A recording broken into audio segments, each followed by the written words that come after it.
Hi guys, Chapter 16, Unforgivable, Ms. Bevelaqua,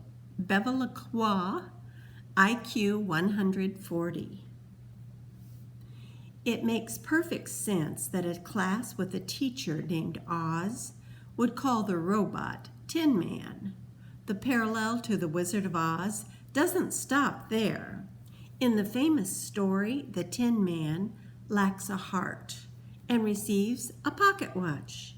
He has a friend, the Scarecrow, who needs a brain, but what he gets instead is a diploma. I'm beginning to suspect that that's what's happening with Donovan Curtis. He passed the test with flying colors. It was wonderful. We were all really happy for him, except that it meant exactly as much as the words printed on the Tin Man's parchment. He was still failing my class quite spectacularly. In science, his average was below 50% and below 40 in the chemistry and physics portions. He was passing English, but just barely. His C- in social studies was the jewel in his crown, except for robotics. He was running a B average there, but only because he was handy with a joystick, a mark of someone who has taken on a life of solemn worship at the altar of Xbox or PlayStation. Now, does this sound like Academy material to you? He passed the test, Maria. Brian Del Rio, our principal, reminded me. What more can we ask of him? Well, a decent grade would be nice, I retorted, or some faint trace that might indicate mastery of a subject. We cut Noah Euclidus a lot of slack, Brian challenged her. Why shouldn't Donovan deserve the same consideration? I sighed. You're comparing apples and oranges. Come to think of it, pumpkins and raisins. A more appropriate contrast might be Betelgeuse and the nucleus of a carbon atom.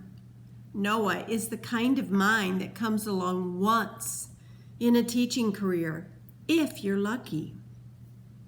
But the test, the principal insisted. If I buy a dog, but when I open the carrier, I find a hamster inside, is it a dog because that's what it says on the bill of sale? My powers of observation and reasoning trump words on a piece of paper. I don't know how he passed the test. I only know that he couldn't have. Brian was adamant. He ran this place by the book. Donovan had passed and he was in. Everybody was covered, especially the principal. If there was blame to be assigned somewhere down the line, none of it was going to fall on him. And it had to be in Brian's mind that Donovan had solved the human growth and development problem by providing his pregnant sister as a lab rat. Now, there was an oversight that would have resounded with the parents. I couldn't fault him for being grateful for a solution. Parents can get ugly. Parents of the gifted can be positively militant. But what I did fault him for was allowing that gratitude to blind him to the truth about Donovan. Perhaps he thought it was harmless to harbor a mediocre student in the academy, but that student was diluting the standards of the gifted program for everybody, not to mention that Donovan was learning absolutely nothing here. He was entitled to a real education at his own level. My colleagues seemed to be taking their lead from Brian. If the principal wasn't worried, then what concern was it of theirs? Of course, they knew that Donovan wasn't exactly acing their classes, but hey, he'd passed the test. The test. It was as if they believed the test was an infallible super being that had descended to Earth on a great space ark surrounded by thunderbolts of perfection. Oz was the last bastion of sanity left in the building. He had known from the beginning that something wasn't right about Donovan. He was the one who had asked for the retest. Surely he wasn't complacent enough to put aside his teacher's instinct just because of a test score. When I barged into the robotics lab, at first I thought it was deserted because the lights were out and I couldn't see any people. But then I looked down. There they all were, including Oz, lying flat on the floor with Katie Patterson, their pregnant lab rat. Loud, gasping, wheezing breaths issued from every throat. "What is going on here?" I exclaimed, shocked, scanning the room for a chemical leak. "We're breathing," Oz panted. "I can hear that. Why can't you do it standing up with the lights on?" "What's a new variation on Lamaze?" Chloe explained. "Noah developed it. It's much better than the original.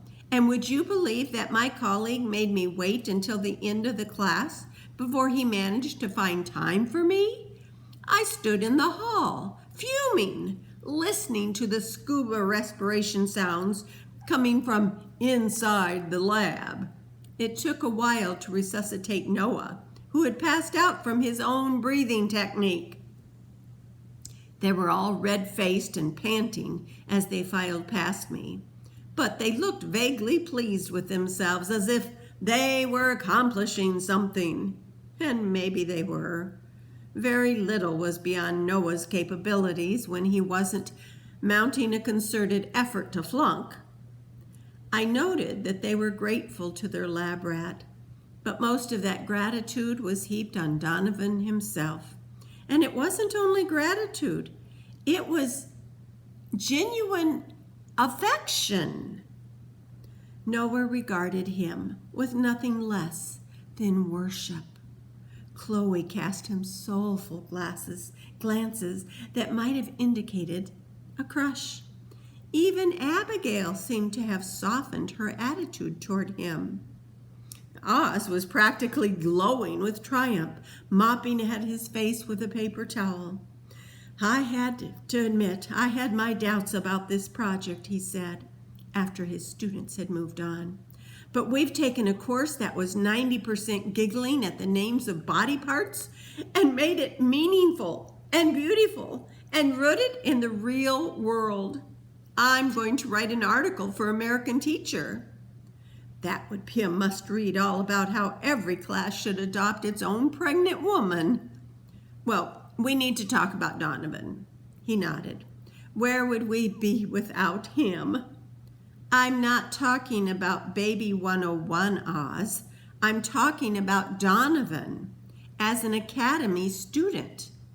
Have you noticed any improvement in his performance?" "Oh, sure, and his voice trailed off. "I didn't think so," I said crisply. "He's bailed you out of human growth and development, and he's the Mario Andretti of the robot driving circuit. But his academics are no better than they ever were." "Well then, how did he pass the test?" Oz demanded with growing defiance. "Maybe he didn't," I mused, voicing for the first time a thought that had been nagging at me over the past few days. "Are you saying he cheated?" he sputtered. "Impossible. He took that test over a secure internet connection directly from the State Department of Education. He was alone in the library with a staff member's eye on him every second. It's impossible." "Well, it's impossible for Donovan," I agreed. "But what about the others?" His incredulous expression slowly settled into one of alarm. Of course, the others were capable of hacking into a secure connection, some of them without even breaking a sweat. But why would they do it?" he managed at last. "Why help him pass?" "Oh, open your eyes, Oz. They love him. And it isn't just because of his sister and the way he drives the robot. He's normal. He's casual. He's capable of having a good time. He's everything they can't seem to master, despite all of their brains. He looked melancholy. I like him, Maria. Maybe he doesn't belong, but he's good for these kids. He completes them. He turned one of them into a cheater, I reminded him. Hey, we have no evidence of that. And that was the whole problem.